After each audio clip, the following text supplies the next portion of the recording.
বীরভূমের পলাশবাবু একসময় বাজারে একটা ছোট দোকানে কাজ করতেন। হঠাৎ কাজ চলে যাওয়ার পর তার পরিবার চালানোই দায় হয়ে যায়। সেই সময় পলাশবাবু শুনেছিলেন যুবশ্রী প্রকল্পের কথা আমাদের ভিডিওর মাধ্যমে। তারপরে তিনি এই প্রকল্পের নাম নথিভুক্ত করেন এবং এখন বর্তমানে যুবশ্রী প্রকল্পের ভাতা তিনি পাচ্ছেন। আজ তিনি প্রতি মাসে সরকারি ভাতা পান। এই ভাতা দিয়ে নিজের ছেলের পড়াশোনার খরচ চালাচ্ছেন আর নতুন কাজের চেষ্টা করে যাচ্ছেন। আমার প্রিয় ভাই বোনেরা, এটা কোনো মিরাকেল নয়, এটা সরকারের আর্থিক সহায়তা যারা এখনো পর্যন্ত বেকার রয়েছে। যদি সঠিকভাবে আবেদন করা যায় তাহলে এই বেকার ভাতা তুমিও পেতে পারো। ডাব্লিউবি তথ্য চ্যানেলে তোমাদের সবাইকে স্বাগত।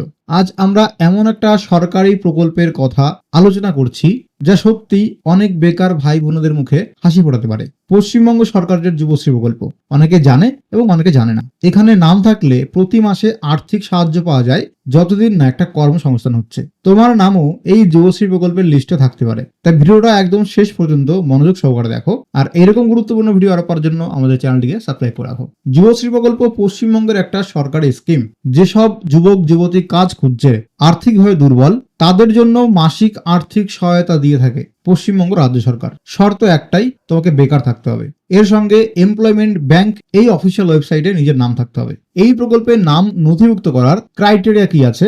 তো আমরা আছি বর্তমানে অফিসিয়াল ওয়েবসাইটে myschemes.gov.in। এটা সরকারি ওয়েবসাইট, দেখতে পাচ্ছ লাস্টে .gov.in আছে। যে কোনো ডোমেনের লাস্টে যদি .gov.in থাকে তার মানে সেটা সরকারি পোর্টাল। এইখানে এলিজিবিলিটি দেওয়া রয়েছে। আমরা যুবশ্রী প্রকল্প ওয়েস্ট বেঙ্গল নিয়ে আলোচনা করছি। এইখানে দেখো বলা হয়েছে এই প্রকল্প চালু হয়েছিল 1 অক্টোবর 2013 সালে। যখন এই প্রকল্প চালু হয় তখন নাম ছিল যুব উৎসাহ প্রকল্প এবং তারপরে এই নাম চেঞ্জ করে যুবশ্রী প্রকল্প করা হয়েছে। এবং এখানে বলা আছে the applicant should B A resident of West Bengal. আবেদনের প্রথম শর্ত পশ্চিমবঙ্গের স্থায়ী বাসিন্দা হতে হবে।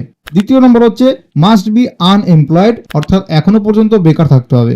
এর সঙ্গে 3 নম্বরে আছে the applicant should be enrol with the employment bank as a job seeker, অর্থাৎ এমপ্লয়মেন্ট ব্যাংক এই পোর্টালে এই ওয়েবসাইটে জব সিকার হিসাবে নথিভুক্ত থাকতে হবে। তো এটা হচ্ছে এমপ্লয়মেন্ট ব্যাংকের অফিসিয়াল ওয়েবসাইট employmentbank.wb.gov.in। এই পোর্টালে এসে নিউ এনরোলমেন্ট জব সিকার এর উপরে ক্লিক করতে হবে। তারপর একটা টার্ম অ্যান্ড কন্ডিশন আসবে, টিক মার্ক করতে হবে, অ্যাকসেপ্ট অ্যান্ড কন্টিনিউ ক্লিক করতে হবে। তারপর এই যে ফর্মটা আসলো এই ফর্মটা ফিল আপ করতে হবে, তাহলে এখানে তোমার নাম নথিভুক্ত হয়ে যাবে। তো এই যুবশ্রী প্রকল্পে ভাতা পাওয়ার জন্য এখানে নাম থাকা জরুরি। 4 নম্বর criteria the applicant should be class 8 pass and above, অর্থাৎ কম করে অষ্টম শ্রেণী পাস হতে হবে, তাহলেই তুমি এখানে আবেদনযোগ্য।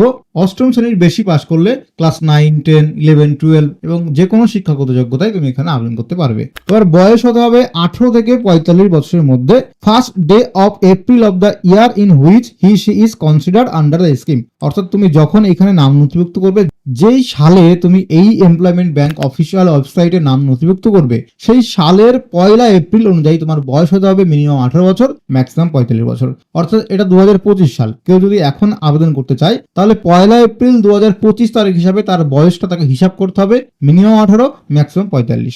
একইভাবে 2026-এ গিয়ে যারা আবেদন করবে 2026-এর 1 এপ্রিল হিসাবে তার বয়স হতে হবে মিনিমাম 18, ম্যাক্সিমাম 45। এখানে আর একটা ক্রাইটেরিয়া খুব ইম্পর্টেন্ট, সেটা হচ্ছে the applicant had not to avail, অর্থাৎ আবেদন যে করছে সেই আবেদনকারীর নামে সেন্ট্রাল বা স্টেট গভর্নমেন্টের কোনো সেলফ এমপ্লয়মেন্ট অন্য স্কিম তার নামে থাকলে হবে না, এবং কোনো লোন থাকলেও হবে না, বা ফিনান্সিয়াল অ্যাসিস্ট্যান্ট বা অন্য কোনো যদি ভাতা পায় সেক্ষেত্রেও সে কিন্তু এই যুবশ্রী প্রকল্পে নাম নথিভুক্ত করতে পারবে না। এবং 7 নম্বর only 1 member of a family is eligible to receive assistant under the scheme, অর্থাৎ যুবশ্রী প্রকল্পে পরিবারের একজনই আবেদন করতে পারবে। এবার ধরো তোমার ফ্যামিলিতে তোমরা 2 ভাই বোন বা 2 ভাই 2 বোন রয়েছে, একজন নাম নথিভুক্ত করতে পারবে কিন্তু আরেকজন করতে পারবে না।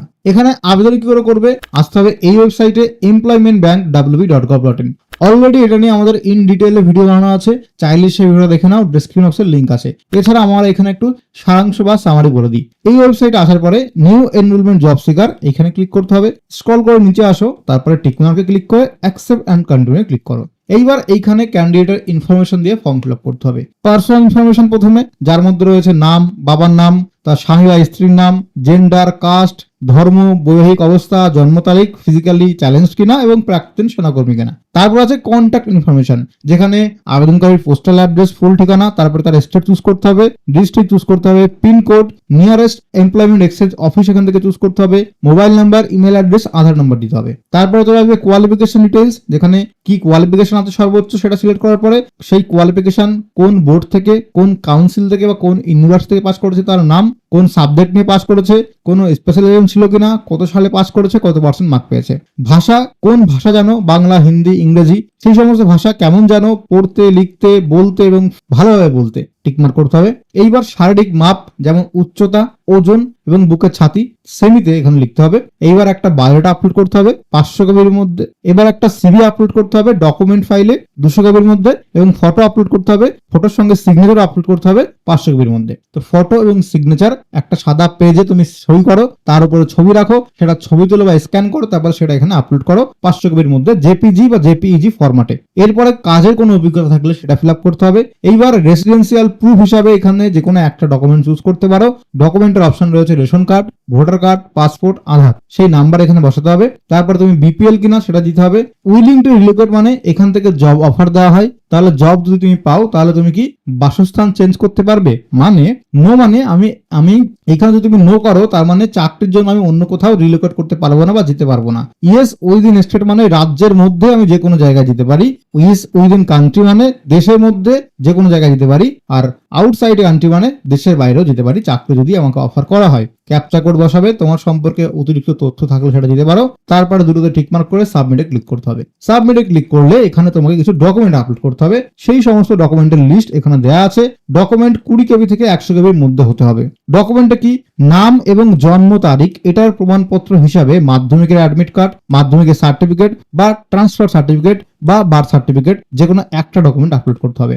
রেসিডেন্সিয়াল প্রুফ মানে বাসস্থানের প্রমাণপত্র হিসাবে ration card, voter card, passport, Aadhaar card, যে কোনো একটা ডকুমেন্ট আপলোড করতে হবে। কাস্ট সার্টিফিকেট যদি থেকে থাকে এসসি, এসটি, ওবিসি, ইডব্লিউএস হলে সেটা আপলোড করতে পারো।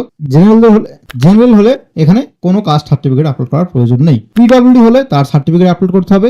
এডুকেশনাল কোয়ালিফিকেশন, হাইয়েস্ট কোয়ালিফিকেশন কি আছে, গ্রাজুয়েশন, 8 পাস, মাধ্যমিক পাস, তাহলে তার সার্টিফিকেট এখানে আপলোড করতে হবে, অথবা ট্রান্সফার সার্টিফিকেট আপলোড করতে হবে। আপলোড করার পরে এখান থেকে তোমাকে একটা টেম্পোরারি আইডি দেবে এবং একটা প্রিন্ট আউট হবে এখান থেকে। তারপরে তুমি এখানে যে নিয়ারেস্ট এক্সচেঞ্জ অফিস চুজ করবে, যেমন আমার বাড়ি যদি হাবড়ায় হয় তাহলে হাবড়াতেই যেই নিয়ারেস্ট এক্সচেঞ্জ অফিস আছে বা বারাসাতে আছে বা বনগাঁতে আছে, যেটা আমার কাছাকাছি হবে সেটা আমি এখানে চুজ করব। ওখান থেকে আমাকে কল করে ডকুমেন্ট ভেরিফিকেশনের জন্য ডাকা হবে। তো আমি ওই এক্সচেঞ্জ অফিসে যাব, আমার অরিজিনাল ডকুমেন্ট এবং সেই সমস্ত ডকুমেন্টের জেরক্স করে আমি নিয়ে যাব, ডকুমেন্ট ভেরিফিকেশন করে আসবো। তারপরে আমাকে একটা পার্মানেন্ট পাসওয়ার্ড এবং আইডি দিয়ে দেবে। সেই পার্মানেন্ট আইডি পাসওয়ার্ড দিয়ে আমাকে যুবশ্রী প্রকল্পে নাম নথিভুক্ত করতে হবে। এতক্ষণ আমরা এমপ্লয়মেন্ট ব্যাংকের নাম নথিভুক্ত করলাম। এবার যুবশ্রী প্রকল্পে এখানে অনেক জায়গা 3, অনেক জায়গা 2 এরকম ফর্ম প্রকাশিত হয়, তখন সেই ফর্মটা ফিল আপ করতে হয়। সেই ফর্ম সবসময় প্রকাশিত হয় না, বছরের একটা নির্দিষ্ট সময় প্রকাশিত হয়। তারপরে সেই যুবশ্রী প্রকল্পে নাম নথিভুক্ত করব যেই পার্মানেন্ট আইডি পাসওয়ার্ড পেলাম সেটা দিয়ে।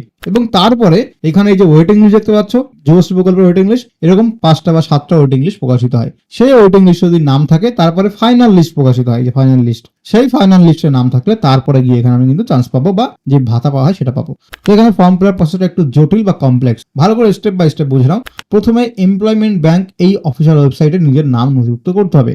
নাম নথিভুক্ত করার পরে প্রিন্ট আউট প্রকাশিত হবে, সেটা নিয়ে এক্সচেঞ্জ অফিসে আমাকে ডকুমেন্ট নিয়ে যেতে হবে, ভেরিফিকেশন করতে হবে। ভেরিফিকেশন করার পরে ওয়েট করতে হবে, যখন বছরের একটা নির্দিষ্ট সময় যুবশ্রী প্রকল্পের ফর্ম বের হবে, অনেক জায়গা 3, অনেক জায়গা 4, সেটা ফিল আপ করতে হবে। তারপর আমাকে ওয়েট করতে হবে যে যুবশ্রী প্রকল্পের লিস্টে আমার নাম আসে কিনা। ওয়েটিং লিস্ট 5টা বা 7টা পর্যন্ত বেরোবে, প্রত্যেকটা লিস্টে আমার নাম খুঁজতে হবে। যদি নাম থাকে তারপর হবে ফাইনাল লিস্ট। ফাইনাল লিস্টে নাম থাকলে তবে ভাতা পাবো, ফাইনাল লিস্টে নাম না থাকলে ভাতা পাবো না। এবার অনেকে এখানে ফর্ম ফিল আপ করে, ডকুমেন্ট ভেরিফিকেশন করে না, আইডি পাসওয়ার্ড ভুলে যায়, তাদের ক্ষেত্রে বাড়ি বসে কিচ্ছু করতে পারবে না, তোমাকে অফিসে যেতে হবে, সেখানে গিয়ে পরবর্তী প্রসেস কমপ্লিট করতে হবে।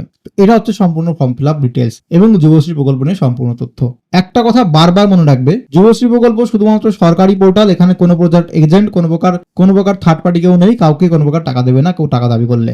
ডাব্লিউবি তথ্য কখনো কোনো ব্যক্তিগত সুবিধার কথা বলে না, সব তথ্য সরকারি ও যাচাই করে তারপরে আপলোড করা হয়েছে। তোমার মনে কোনো সন্দেহ থাকলে নিজে সরকারি পোর্টাল চেক করে এই প্রকল্প সম্পর্কে সমস্ত কিছু যাচাই করে নিতে পারো। এছাড়া এমপ্লয়মেন্ট এক্সচেঞ্জ অফিসে গিয়েও খোঁজ নিতে পারো। ভিডিওটা কেমন লাগলো কমেন্ট করে জানিও, আর এরকম ভিডিও আরো পাওয়ার জন্য চ্যানেলটিকে সাবস্ক্রাইব করে রাখো।